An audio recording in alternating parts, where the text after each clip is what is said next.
மிதுன ராசி அன்பர்களுக்கு எப்படி இருக்க போகுது அப்படின்னு பார்த்தீங்கன்னா, இந்த சித்திரை மாதம், அதாவது மிதுன ராசியில் மிருகசீரிஷம் 3, 4 பாதங்கள், திருவாதிரை, புனர்பூசம் 1, 2, 3 பாதங்கள் உள்ளடக்கியது. காலபுருஷனின் 3வது ராசி. புத பகவான் ஆட்சி பெறும் வீடு. ஆனால் இப்பொழுது நீச்சம் அடைகிறார், நீச்ச பங்கம் பெறுகிறார் 15 நாள். அதுக்கப்புறம் 15 நாள் லாபஸ்தானத்தில் இருக்கார்.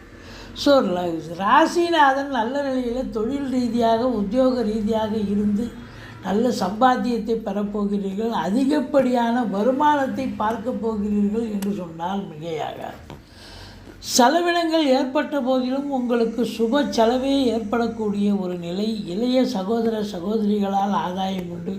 எடுத்த காரியங்கள் எதுவாக இருந்த போதிலும் அது கண்டிப்பாக சக்ஸஸ் ஆகக்கூடிய ஒரு அமைப்பு. மற்றபடி வீடு வாங்க, மனை வாங்க, தோட்டத்துறவு வாங்க, பிள்ளைகளை உயர்கல்வி படிக்க வைக்க சிறப்பான காலம் நேரம் அப்படின்னு சொல்லலாம். எதிரிகள் ஓடி ஒளிவார்கள். கடன் சுமை படிப்படியாக குறையும். திடீர் அதிர்ஷ்ட வாய்ப்புகள் தேடி வரும். வரா கடன்கள் வசூலாகும். இன்சூரன்ஸ் பணம் கிளைமாகி கைக்கு வரக்கூடிய காலகட்டம். Onsite opportunity. வெளிநாடு போய் சம்பாத்தியம் பண்ணணும்னு நினைக்கக்கூடிய அன்பர்கள் தாராளமாக செல்லுங்கள், நல்லதே நடக்கக்கூடிய ஒரு சூழல்.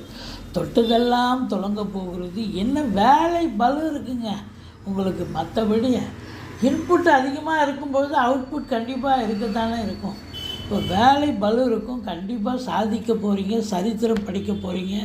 தொட்டதெல்லாம் தொடங்க போகிறது. பத்திரிகை துறை, மீடியா துறை, எழுத்துத்துறை, ஆசிரியர்கள், பேராசிரியர்கள், ஜோதிடர்கள், டாக்குமெண்ட் ரைட்டர்ஸ், ஆடிட்டர்கள், இவங்களுக்கெல்லாம் அற்புதமான நேரம், சாதிக்கக்கூடிய தருணம்.